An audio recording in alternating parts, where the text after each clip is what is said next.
In the recent period of the transfer of power, the level of political chaos in the United States has reached its peak. From Trump's refusal to recognize Biden's victory, to the sudden sound of gunfire on Capitol Hill, to the second impeachment, a series of chaotic power transfers are enough to prove that the political division of the United States is unprecedented. The aftermath of Trump's supporters' assault on Congress is still unfinished. Washington is even more like facing enemies.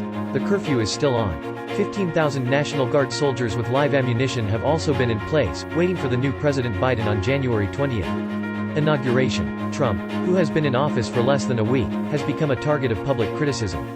On January 12, after General Milley, chairman of the Joint Chiefs of Staff of the U.S. Army, received a call from Speaker of the House of Representatives Pelosi, senior U.S. military leaders finally broke their silence and issued a joint statement on the riots in the U.S. Congress on January 6.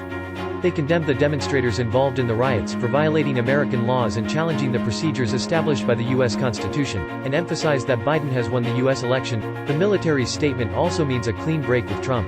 Driven by the Democratic Party, the U.S. House of Representatives voted on January 13 to pass the impeachment clause against Trump, accusing him of sedition, and Trump became the first president in American history to be impeached twice. That Donald Trump is a clear and present danger to our country, and now I sadly, and with a heart broken over what this means to our country, of a president who would incite insurrection.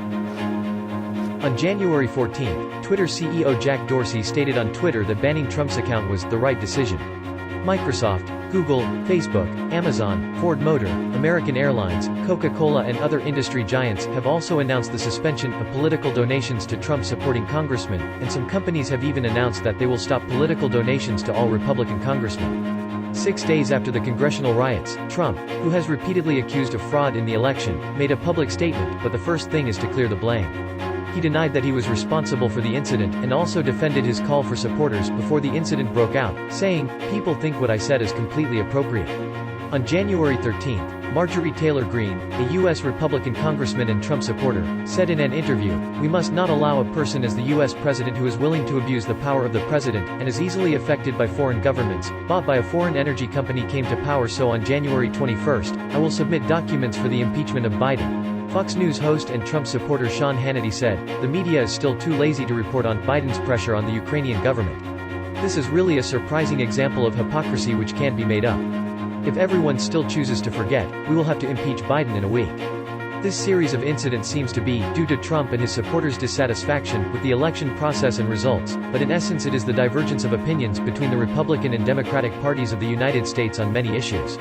The long-standing rigid system of separation of powers and two-party system has hindered the development of the United States. We don't know where the future of the United States will go.